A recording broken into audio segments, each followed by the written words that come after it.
Who Am I is the famous guessing game that I used to play when I was younger, where the players would ask yes or no question to identify the name of a famous person that was written on your forehead, and the only person that could not see the name was you. Now, if your friends played a trick on you, they put your name on that piece of paper.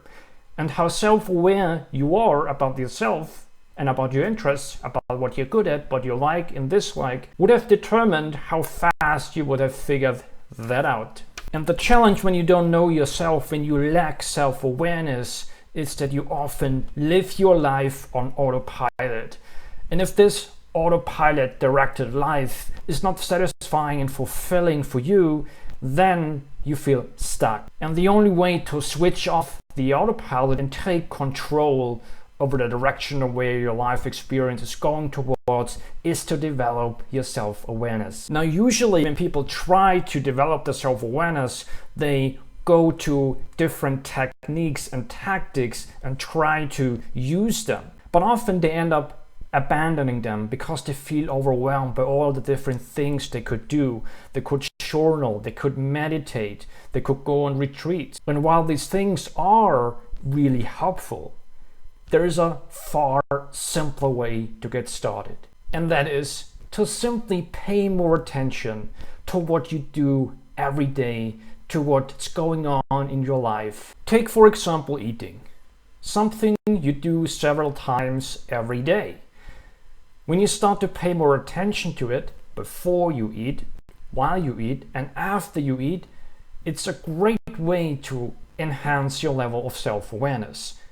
Before you eat, how does it feel like to be hungry? How does it affect your mood and your thoughts?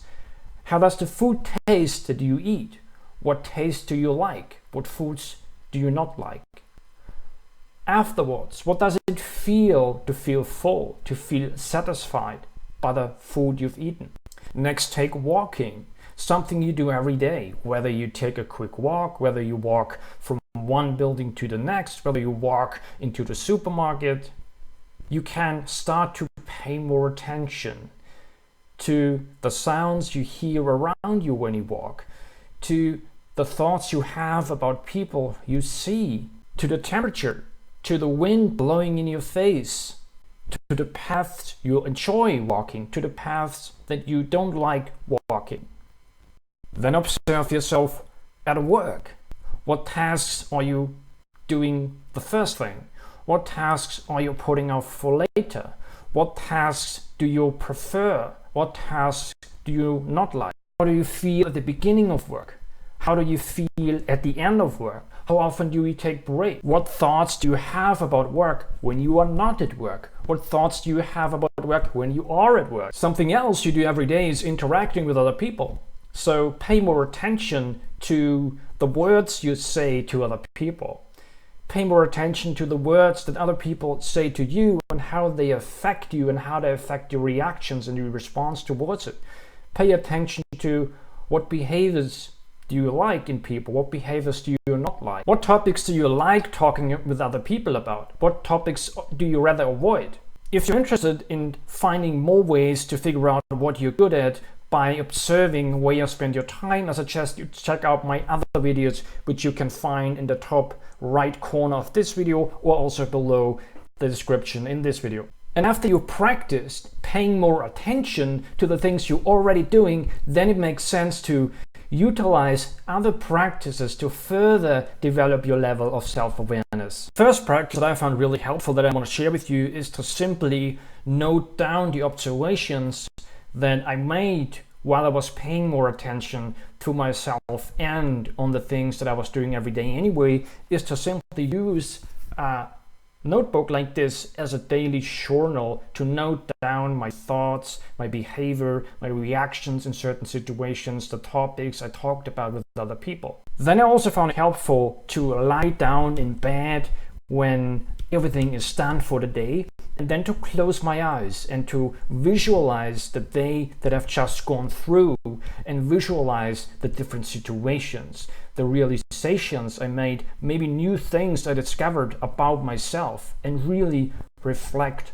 on them, so they become a natural part of my spectrum of awareness that I have about myself. And the final practice is good old meditation, which simply is a way to help you pay more attention to your internal body signal. Now, it can be done in any sort of fashion, and I prefer it to simply sit down in a quiet spot for 10 minutes and simply pay attention to my body sensations, to my thoughts, to my emotions, without really judging them or labeling them, or even without trying to remember them. If you want to get access to a few free guided meditation that I have recorded, then I suggest you just click the link in this corner of the video or below this video to get free instant access to the recordings of these guided meditations. And when you started to pay more attention to the things you've already doing in your daily life, and also use few of these strategies and practices to further enhance your level of self-awareness, eventually you will end up pretty self-aware, and it will be quite easy for you to figure out that it's you. If you want to connect with other people who are working on developing their self-awareness further and further so they can create a more fulfilling and happier life for themselves, then I suggest you join my free Facebook group, where you will find a link on this side of the video and also below this video. If you enjoyed this video, give it a thumbs up. Also, if you have any further questions regarding the content of this video, just leave a comment below